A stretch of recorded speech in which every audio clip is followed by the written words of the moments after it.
Então vamos iniciar os nossos estudos. Conforme os amigos vão acompanhar, nós estamos com este módulo de estudo, o slide, em que vamos apresentar hoje parte 27 dos temas dos livros de André Luiz. Conforme já dito anteriormente, nós destacamos alguns assuntos que se apresentam, às vezes, em uma página ou num parágrafo, e alguns capítulos dos livros de André Luiz, para que possamos visitar estes temas que podem somar, auxiliar as nossas vidas quando experienciarmos o chamado lugar deserto da nossa encarnação. Nós temos alguns lugares desertos que são símbolos de provas e expiações em que nós seremos chamados, convocados a resgatar vidas passadas ou promover, através das provas, uma maior evolução para os nossos espíritos. E quando estivermos nestes desertos simbólicos, nós devemos lembrar destes temas sagrados dos livros de André Luiz, como os demais livros da espiritualidade superior, para que estes dizeres, estas mensagens, possam tocar no nosso íntimo. Dizer que a esperança, ela existe, que dias melhores vão acontecer. Madrugadas traiçoeiras, noites escuras, elas vão se apresentar, mas nós não devemos esquecer que o amanhecer, o sol nascente, é inevitável. Vai acontecer para a nossa alegria, para a nossa consolação. E os temas de André Luiz estão, de alguma forma, afagando as nossas almas, dizendo que você não está sozinho. Tenha calma, minha amiga, tenha calma, meu amigo, porque você não está sozinho, nós estamos juntos. Os espíritos superiores, eles sempre visitam todos nós para que possamos acreditar, como assim falou Jesus, que vós sois deuses. Então nós estamos na parte 27, no primeiro retângulo, livro Obreiros da Vida Eterna, capítulo 9, de nome Louvor e Gratidão. Este é um dos capítulos mais emocionantes, pelo menos na minha visão, na minha limitada visão como estudante da doutrina, mas é um dos capítulos mais emocionantes da Cena de Luz para mim, porque diz algo de maternidade e de filho. E o assunto que eu destaquei, que encontra-se nesse capítulo 9, Louvor e Gratidão, Gabinetes de Auxílio. Todos esses livros foram psicografados por Chico Xavier, ditado pelo espírito André Luiz. Neste assunto, Gabinete de Auxílio, André Luiz se encontra na casa transitória de Fabiano, que fica no umbral, numa região do umbral, esse mundo astral, com a sua geografia complexa, que existem abismos, charcos, pântanos, e a casa transitória é uma casa do bem, que representa Cristo nesses ambientes sombrios, e existe gabinete de auxílios em que as mães, olha que interessante, as mães que perderam seus filhos, porque existem experiências chamadas provas de fogo, experiências duras, resgates fortes, quando nós perdemos um filho na infância. E pai e mãe sofrem porque não é fácil. Eis é a necessidade de termos o Consolador, a doutrina espírita em nossas vidas. E quando essas mães elas adormecem pelo corpo físico, é o sono físico, conforme a questão 401 do Livro dos Espíritos, quem adormece é o corpo físico, não o espírito. O espírito ele é inativo, ele se lança, conforme Allan Kardec pergunta, e a resposta é essa. O espírito nunca fica inativo, na questão 401, do Livro dos Espíritos, o espírito nunca fica inativo, ele se lança para o espaço. E nesses gabinetes de auxílio, na casa transitória de Fabiano, são recebidas estas mães desdobradas, elas estão no sono físico, ela sai pelo perispírito, cada uma delas, e são levadas para estes gabinetes de auxílio. Existem várias colônias, postos de socorro, que recebem essas mães desdobradas, os pais também, mas especificamente André Luiz mostra nesse capítulo que uma mãe, ela se desdobrou, existem outras, mas ele se centralizou nesta mãe. Ela está desdobrada, mantendo o laço que une ela ao corpo físico, e ela penetra na casa transitória. E quem se apresenta perante a esta mãe? O seu filho que desencarnou, a sua criança. E ele diz o seguinte, está lá no capítulo, só estou fazendo um resumo para poder facilitar a dinâmica do nosso estudo. Ela diz o seguinte, meu filho, e esta criança tem em torno de 7 anos de idade, próximo disso, ela está em espírito, recebendo a mãe desdobrada, e o filho diz, mãe, vem comigo, isto é, está deslocando a mãe, está convidando a mãe para entrar nesses gabinetes de auxílio, que são ambientes para que a mãe possa afagar seu filho, cessar aquela saudade, enxugar as lágrimas e abraçar o seu grande tesouro, o seu grande amor. E o André vê esse espetáculo da esperança da nossa doutrina espírita, que diz que ninguém morre, realmente ninguém morre. Nós sobrevivemos e reingressamos para a pátria espiritual pelo perispírito. E este capítulo, Louvor e Gratidão, do livro Obreiros da Vida Eterna, nesse assunto, gabinetes de auxílio, essa criança conduz a mãezinha para este ambiente e dialoga com a mãe, consolando, enxugando as lágrimas, e ela certamente, ao retornar para o seu corpo físico, porque ela está desdobrada, ela foi visitar o seu grande amor, o seu filho que desencarnou na idade de infância, né? Então de 7, 8 anos de idade, e fica aí claramente para todos nós que nada está perdido. Todos nós temos um sol nascente. Há uma alma amiga que sempre vai cuidar de nós. Então, meus amigos, minhas amigas, estas páginas do capítulo 9, Louvor e Gratidão, do livro Obreiros da Vida Eterna, são páginas que devemos consultar, visitar, para lembrar, para os nossos corações, lembrar que a vida, ela transcende a matéria. A matéria é uma vestimenta que devemos cuidar, como diz a questão 738 do Livro dos Espíritos, 738A, a resposta do Espírito fala algo muito interessante, que o corpo físico é um disfarce. Nós estamos no disfarce porque nós temos o perispírito, o corpo real.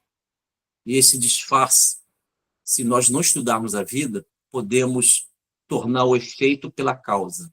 Não é o corpo físico que vai definir quem realmente somos.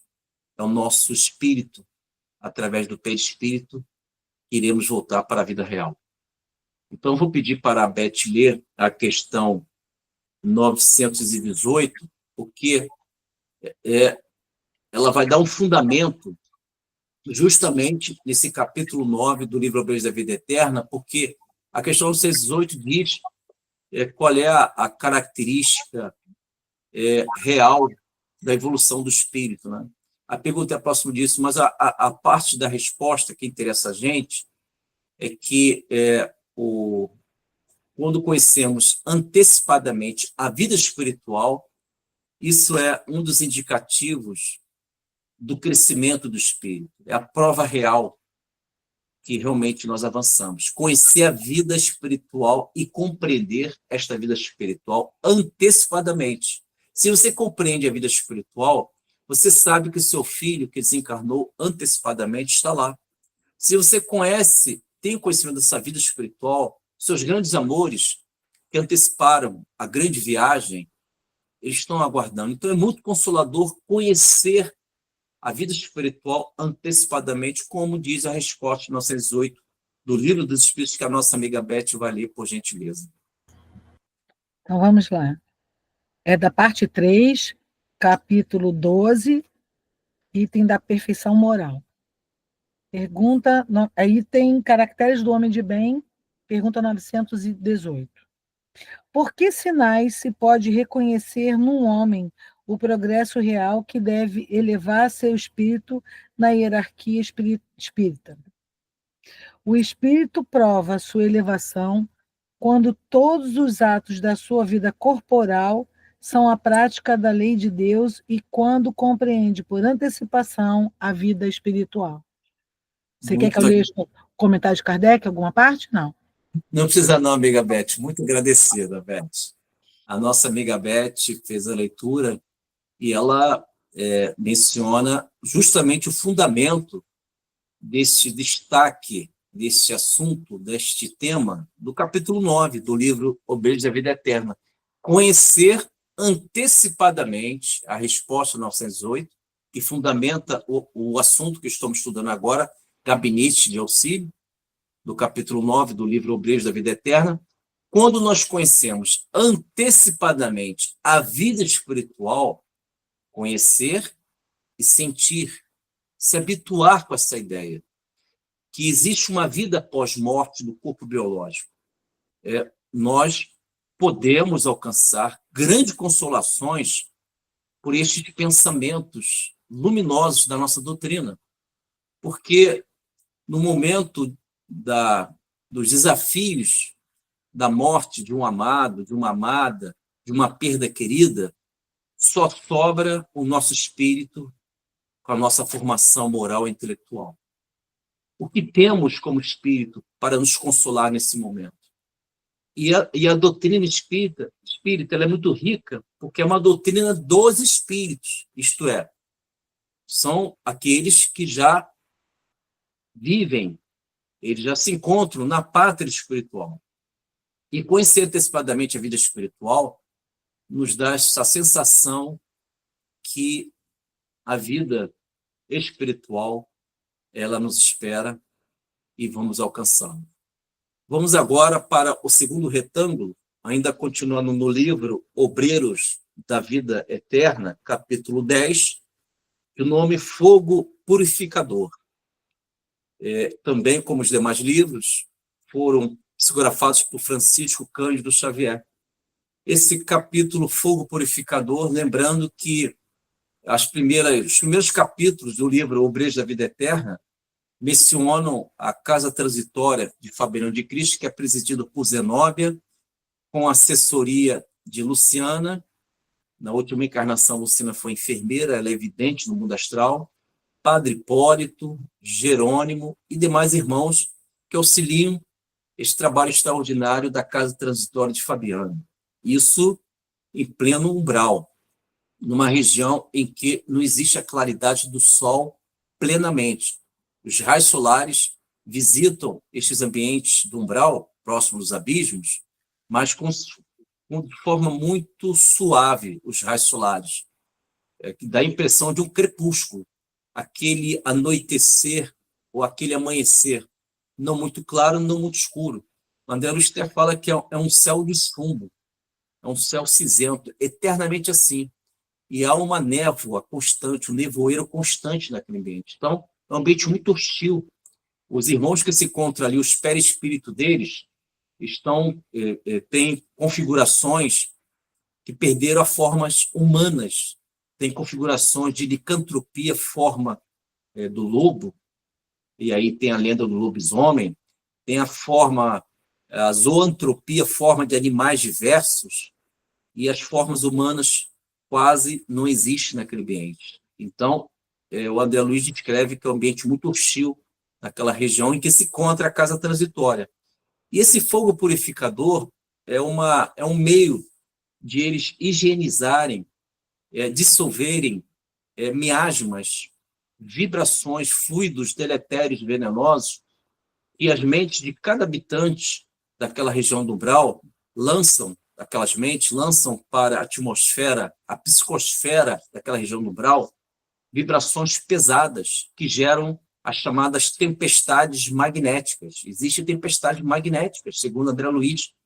E esse fogo purificador são meios dos espíritos superiores que lançam esses raios que dão a impressão de grandes tempestades que alcançam aquele ambiente para poder evitar, digamos assim, uma sensação de peso vibratório naquela atmosfera. E o nosso André Luiz revela algo muito interessante, que a casa transitória, antes que o fogo purificador possa consumir aquele ambiente, purificando, mas certamente vai atingir também aquelas habitações precárias, então é uma grande ameaça. Então, eles são convidados a penetrarem, ingressarem na casa transitória.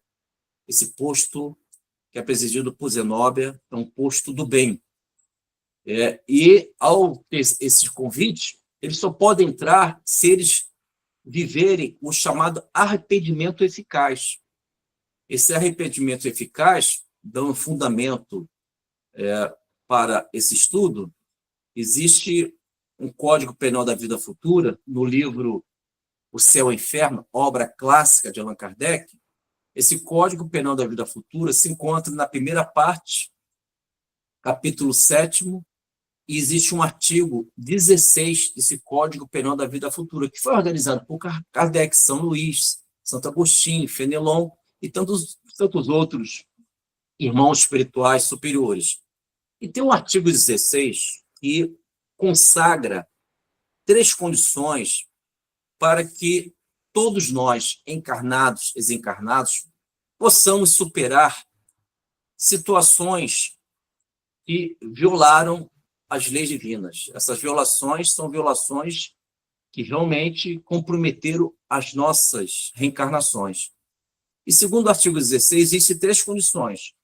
A primeira é a chamada o arrependimento, a segunda é a expiação, que é o resgate espiritual, e a terceira e última é a reparação. Está no artigo 16 do Código Penal da Vida Futura. E o arrependimento, ele só ocorre, segundo esse capítulo do fogo purificador, quando o arrependido ele gera um círculo luminoso na aura dele, em volta do perispírito dele. E a vidente Luciana, ela percebe isso.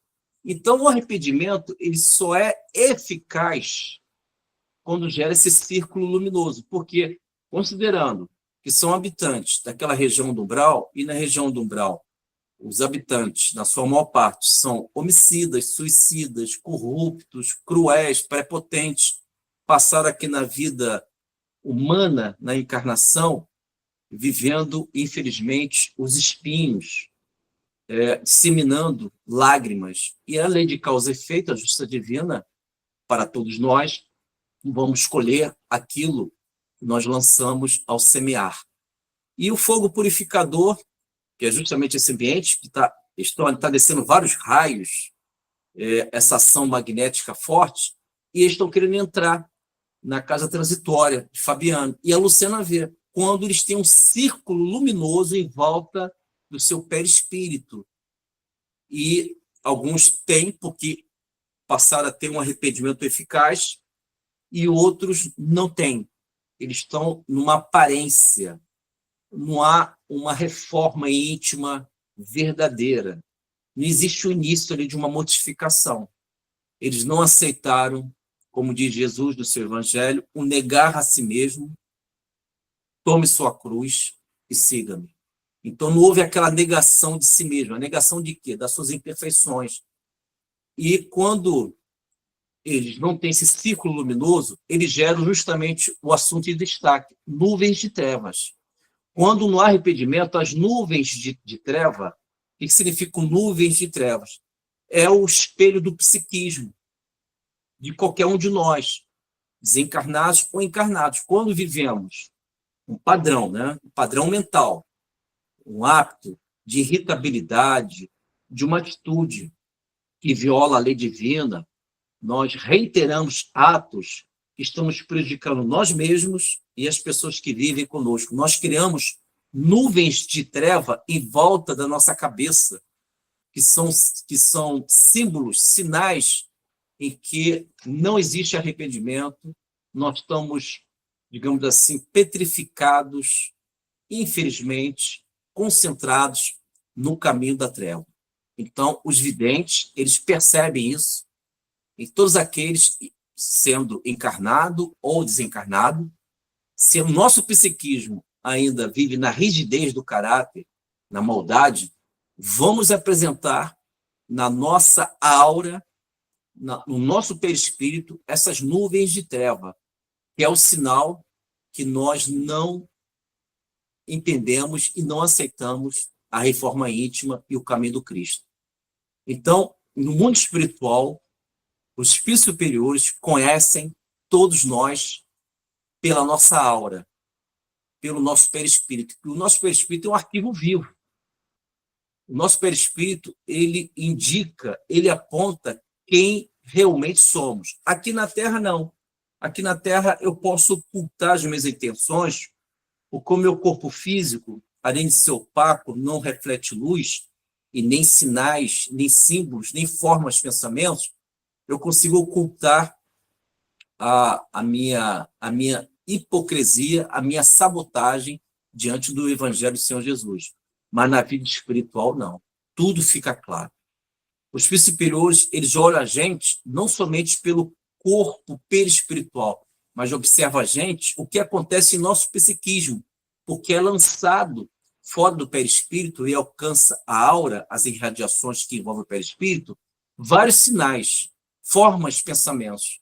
E segundo a Luciana, da Casa Transitória de Fabiano de Cristo, ela observa que vários irmãos têm nuvens de treva, que significam essas nuvens de treva, e eles não querem mudar, eles não vivem o arrependimento eficaz, eles não querem saber do Cristo, eles não querem transformações. Então, diante disso, não podem entrar na casa transitória. E aí podemos ampliar para o símbolo de Jesus. Se ainda temos nuvens de treva, ainda não podemos entrar na porta estreita de Jesus.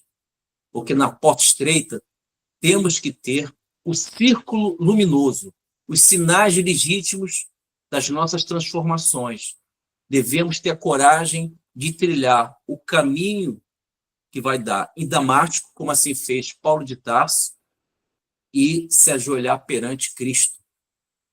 E, naturalmente, reconhecer que o Cristo é o bom pastor. E todo bom pastor cuida das ovelhas. Eu vou pedir para a Beth ler a questão 135A, que vai fundamentar essas nuvens de treva, que são formas de pensamentos que acontecem no nosso perispírito. Porque essa questão 135A do Livro dos Espíritos, menciona que o perispírito ele é um laço intermediário, tem uma natureza semimaterial e ele é um poder de comunicação entre o espírito e o corpo. Então, entre o espírito e o corpo, tem o perispírito, que o Allan Kardec diz e classifica como laço, o laço intermediário, que tem uma propriedade de gerar comunicação do espírito para o corpo. O perispírito serve para isso. É claro que essa comunicação tem sentido amplo, porque essa comunicação ela gera em nós formas, pensamentos, sinais. Um destes, nuvens de treva, que significa o quê? Que nós não queremos crescer, nós queremos ficar no pântano do nosso ego ainda infantilizado. Tu pode ler, amiga Beth, por gentileza? 135, item A, do Livro dos Espíritos. Vamos lá. Está no livro 2, capítulo 2, da alma, item da alma. Questão 135A. Qual é a natureza desse laço? Semimaterial, quer dizer, intermediário entre o espírito e o corpo, e necessário para que possam comunicar-se um com o outro. É por este laço que o espírito atua sobre a matéria e, reciprocamente, a matéria atua sobre o espírito. Tá ótimo, Beth, muito agradecida. Então, olha que interessante, a nossa amiga Beth, ao fazer a leitura, ela diz que é um laço, então o laço tem uma função de unir unidades, né? Nada bem simples essa lógica. Então o perispírito ele une a potência divina que nós somos, a partícula divina, o espírito, e ao mesmo tempo une o corpo, que é a vestimenta que nós estamos utilizando para essa encarnação. E o perispírito, justamente o perispírito, que tem a função de gerar essa forma de pensamento, que é o sinal inequívoco. Nuvens de treva é o sinal que nós estamos negando a transformação. Nós estamos negando o caminho que vai resultar na porta estreita. Quem vive, todos nós podemos viver esses momentos de nuvens de treva em nosso perispírito, em nossa aura. Quando optamos constantemente pelas nuvens de treva, nós estamos trilhando para a porta larga. Vocês lembram esse símbolo do Evangelho do Senhor Jesus? A porta larga, a porta espaçosa. Essa porta larga, espaçosa, que é o símbolo que o Mestre apresenta para a humanidade, é o descompromisso consagrado. Uma vez que eu não tenho o compromisso consagrado, isto é, me falta a lei de adoração, o louvor, a gratidão, o tocar nas vestes de Jesus, se eu nego justamente o que vai salvar a minha vida, o que vai levar meu íntimo, naturalmente eu vou impregnar o meu perispírito, o meu halo vital, a minha aura com nuvens de treva, que é o símbolo que a forma pensamento da negação da vida superior. Vamos dar continuidade? O amigo Paulo levantou a mão. Pois não, Paulo, fica à vontade, você é diretoria, quem sou eu? Aí, Carmério, tudo bom? Tranquilo, amigão? Tudo. Quando você está falando aí de Beleza. nuvens de trevas, né? Eu lembrei de uma leitura de um livro de Ramatiz, que eu não recordo o nome agora. Mas ele falava assim, uma pessoa perguntava, espantai as moscas que gostam das feridas. O Ramatiz vai e fala, não, escurai primeiro as feridas que naturalmente as moscas se afastarão. Perfeito, Paulo. Gabaritou, hein? Mandou bem. Nota 10, hein? Parabéns, fantástico. Muito bom. Engraçado, né? O Paulo tem essa intuição, né? Ele tem o poder de síntese. Ele vai dimensionando o assunto, daqui a pouco ele vai lá certinho e consegue nos ajudar, né, Beth? Muito bom, né?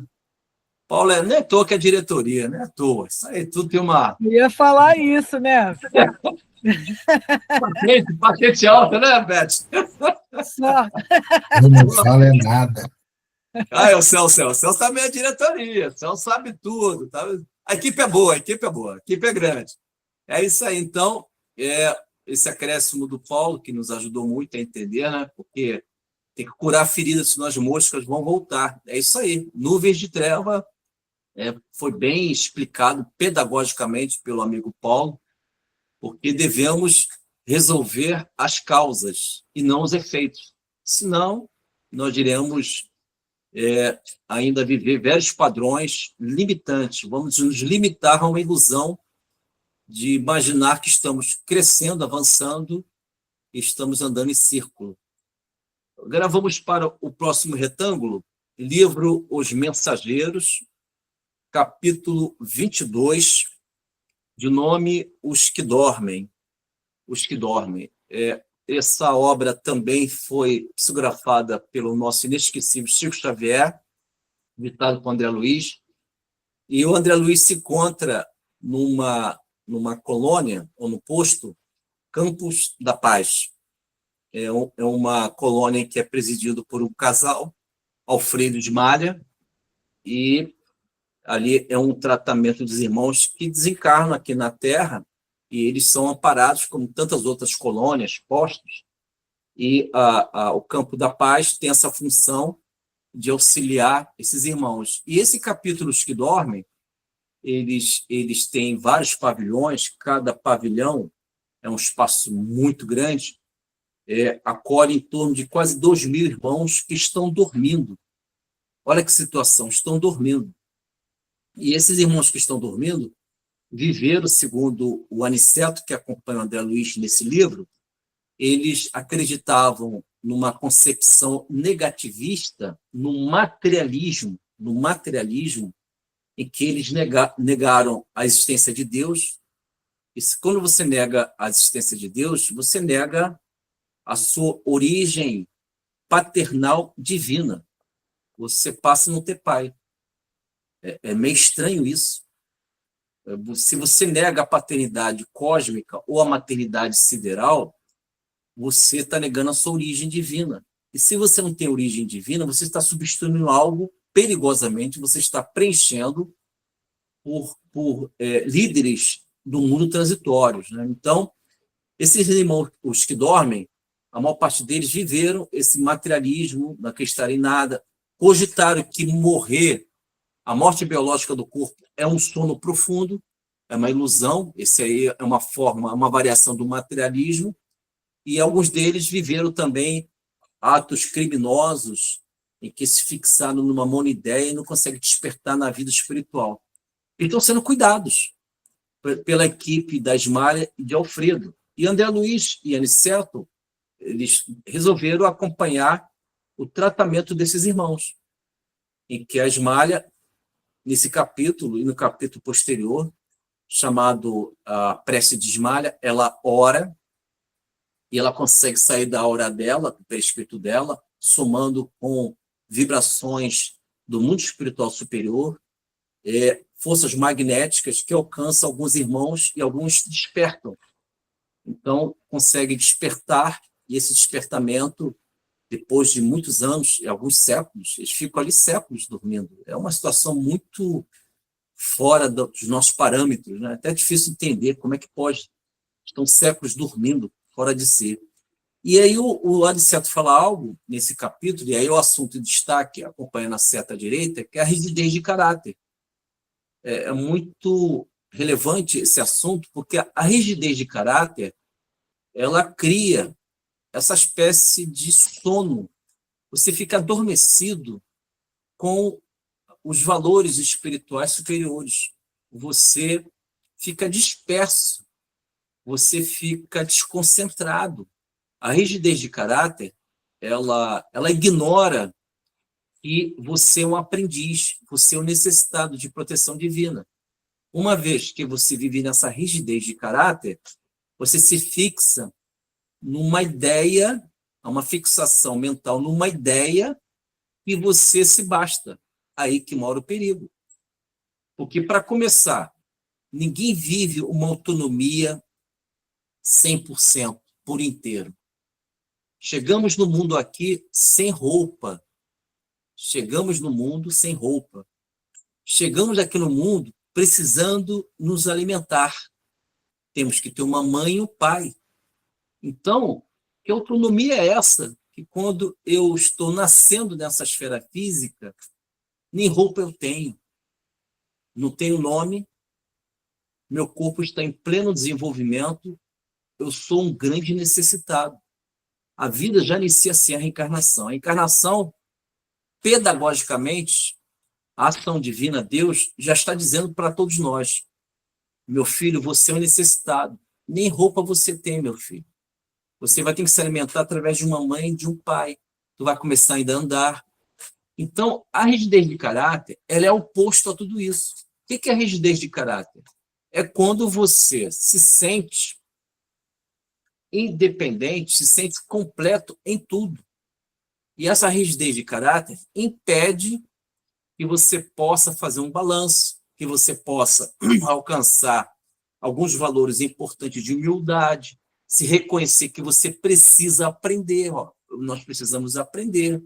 Existem irmãos mais velhos do que a gente, que conhecem mais, em valores morais, intelectuais, espirituais.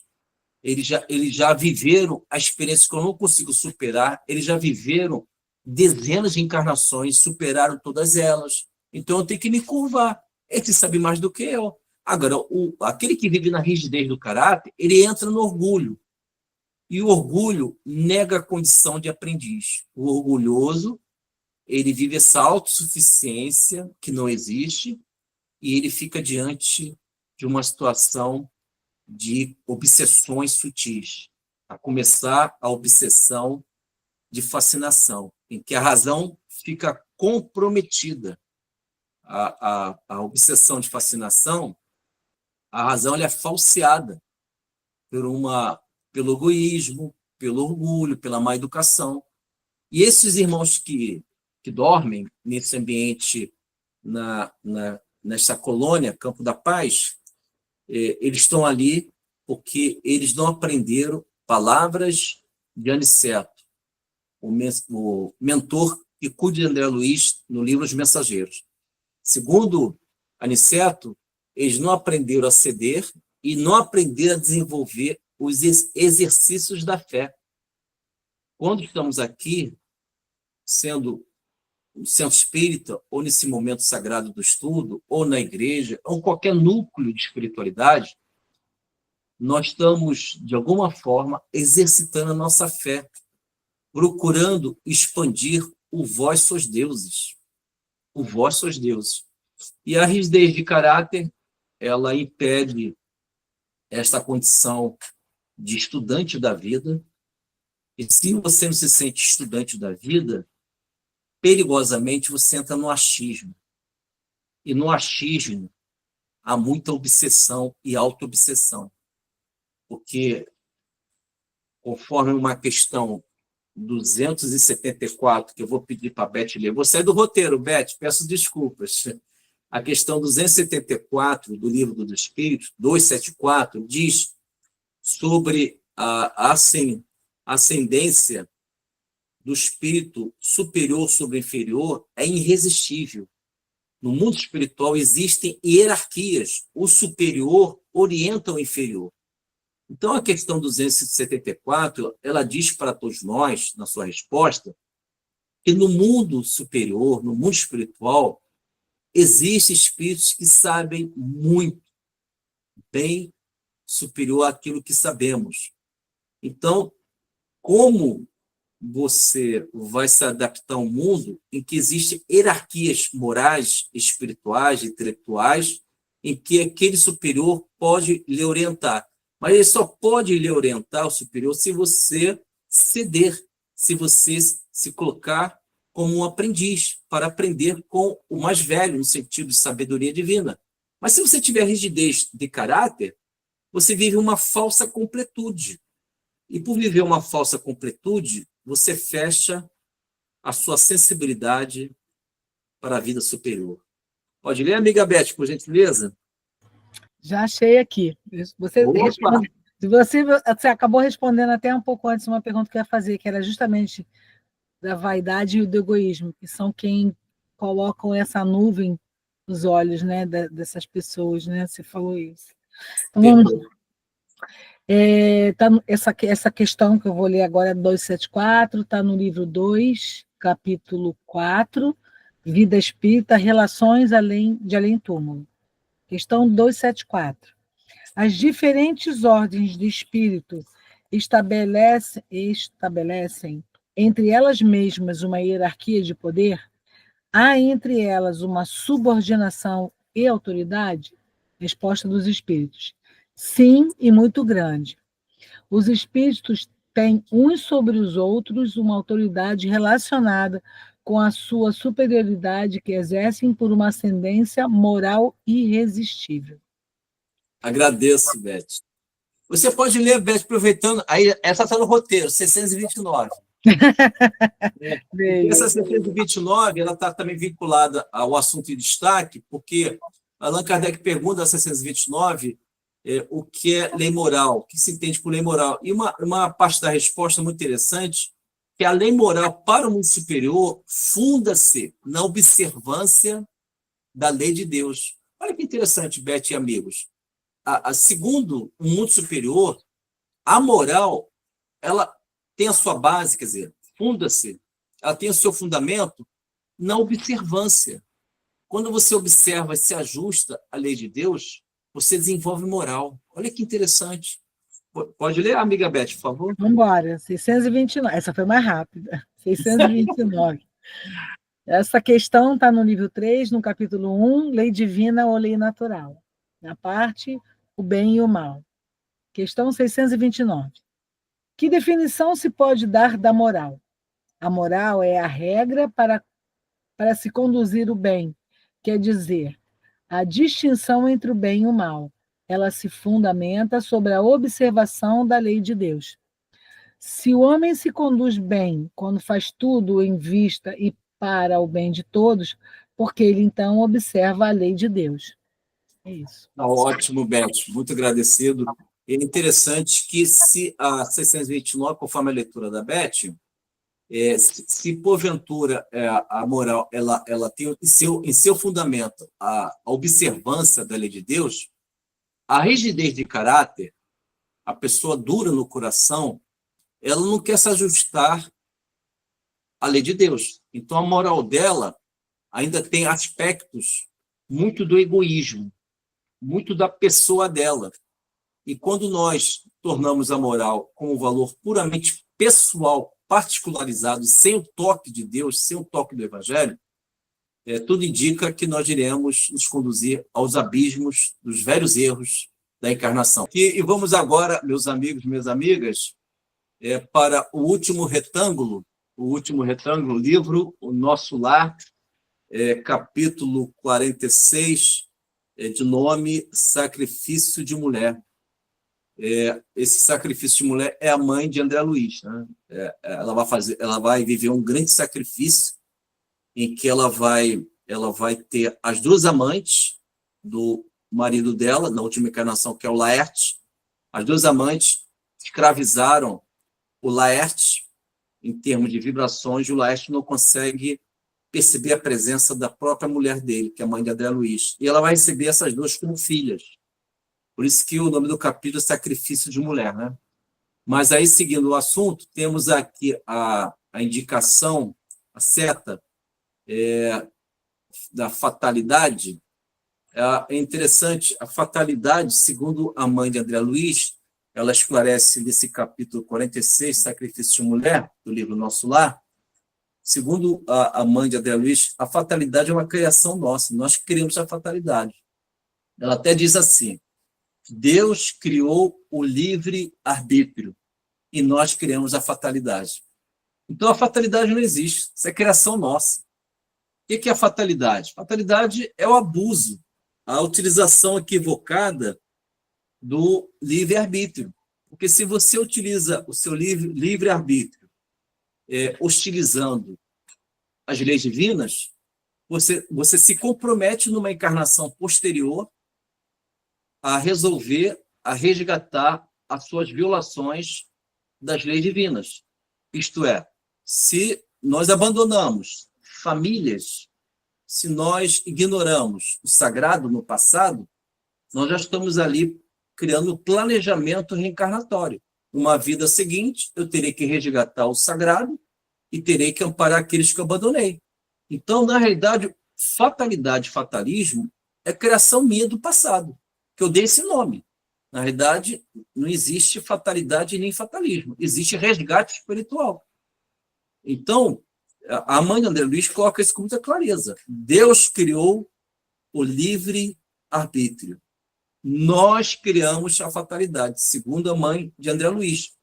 E tem uma questão muito pedagógica que vai nos ajudar a fundamentar esse assunto em destaque, que é a fatalidade, do livro Nosso Lar, capítulo 46, que é a questão do Livro dos Espíritos 340.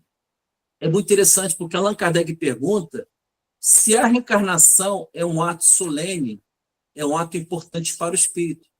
E a resposta, próximo disso, a nossa amiga Beth Valer, diz o seguinte, que encarnar é semelhante a um viajante que embarca e não sabe se vai conseguir passar por esta travessia perigosa, porque ele pode morrer nas águas e terá que afrontar as ondas. Então, a resposta, claro, ela tem um toque poético, mas ela tem profundidade, porque ali coloca o seguinte: há uma dúvida. Você pode superar as ondas no mar, no oceano da vida, nessa travessia perigosa, ou nós podemos viver o naufrágio, morrer nas águas. Então, é interessante o seguinte: não há fatalidade nisso. Momento algum, a resposta 340 diz o seguinte: será fatal a tua morte no mar. Essa travessia não tem jeito. Não. Estão nos dando chance seguinte: você pode superar essas ondas, ou você pode morrer nas águas. Então, há uma possibilidade de sairmos vitoriosos. Então, não há fatalidade. Isso é criação nossa. Tu pode ler, amiga Beth, 340 do Livro dos Espíritos, por favor. Sim, ó. Questão 340 faz parte do livro 2, capítulo 7, Retorno à Vida Corporal.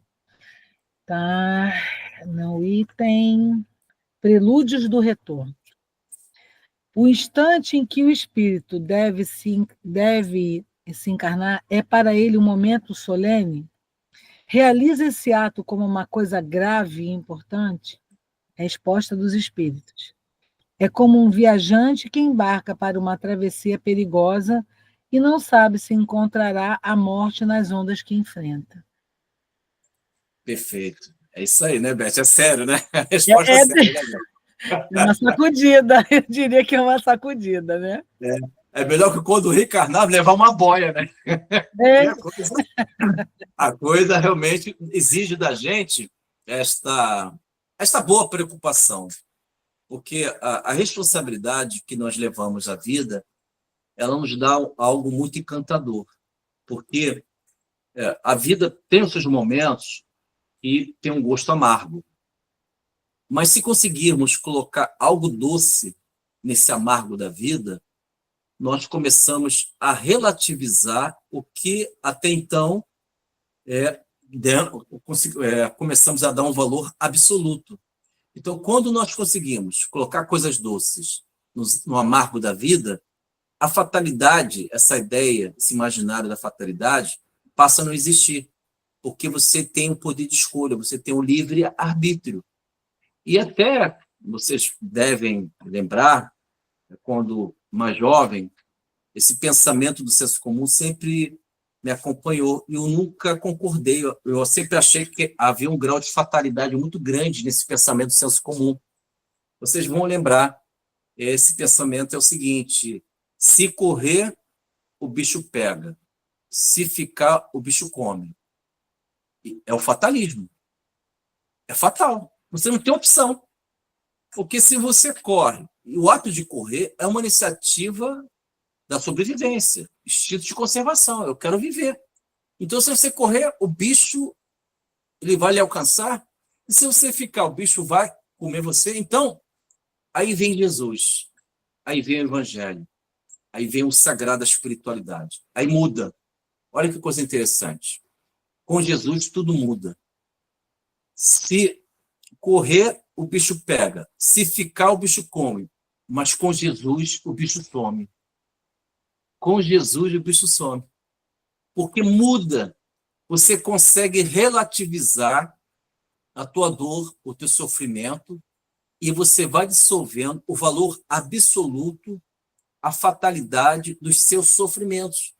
Você está sofrendo, mas você já começa a ficar em pé. Você já quer tomar o remédio, porque você não está dando valor absoluto e nem fatal aos sofrimentos educativos, pedagógicos da reencarnação.